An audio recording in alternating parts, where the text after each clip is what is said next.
So good afternoon. So yun guys, last Saturday, merong nag-test drive, may pumunta dito sa ating office at nag-test drive nitong ating pong Toyota Vios 2019 automatic transmission. At pagkatapos na may test drive, yung dalawang sakyan, actually, ang pinagpilian nila ay yung Ford EcoSports at itong Vios.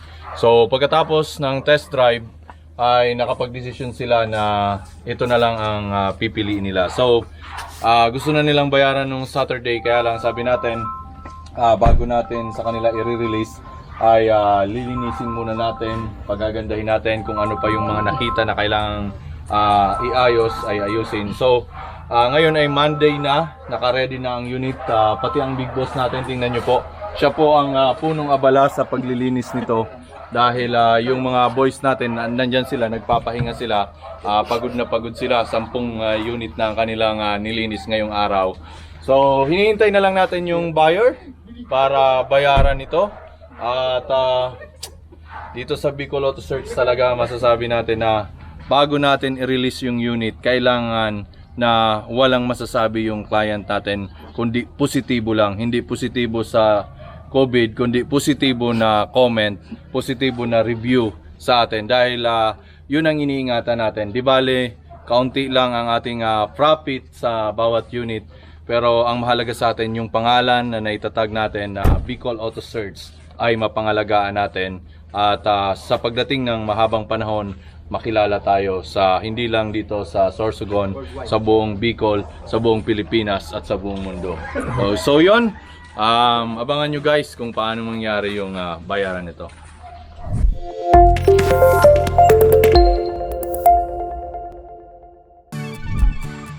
Totoo niya.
So, dito na kami ngayon sa bahay ng bibili or maging bagong may-ari ng Toyota Vios Red. So, dito kami sa Ticol, Sorsogon. So, mga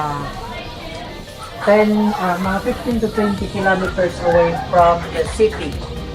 So, before namin na-deliver yung unit, pinakita kanina, nag-prepare kami, nilinis yung sasakyan, and may request si ma'am na i-retouch yung hood. So nagawa yon simula kahapon, and ngayon okay na yung sasakyan, deliver na, sold.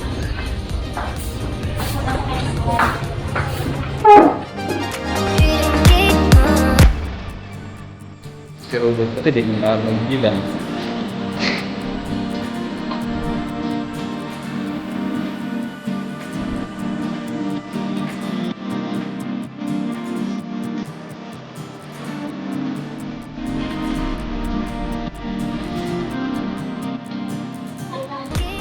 Salamat.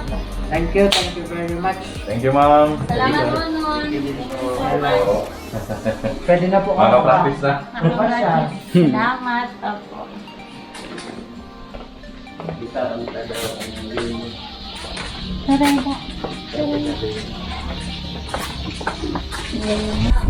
So yun, we're back at the office para na ba? Tapos na at na-deliver na namin yung Toyota Vios sa aming buyer, and nag-request lang din ulit si buyer na if ever ipapatransfer nila yung sasakyan, hihingi ulit sila ng tulong at mag-visit sila dito sa office So, as promised naman sa ating mga kliyente, pwede natin sila i-assist. Pero base sa usapan namin na presyo, lahat ng magiging expenses sa kanya na kasi naibigay na namin sa kanya yung sagad na presyo. Minsan kasi dito sa amin, ang prices namin, kaya pa namin i-cover yung transfer of ownership. But then dun sa nangyari sa Vios, nasagad kami sa presyo kasi na-request pa nila na ipa-retouch yung bumper, ipa-retouch yung hood, pati yung roof. So actually, ang request lang nila doon, bali 8 panels yon. Pero, as suggested ng aming pintor, mas maganda daw kung bubuuhin na para pantay-pantay yung kulay. And so far, ang ganda nang nangyari kasi nakuha talaga yung parang back to normal. Kaya masayang-masaya din yung kliyente namin. So, that's it. Successful na naman transaction. See you next video.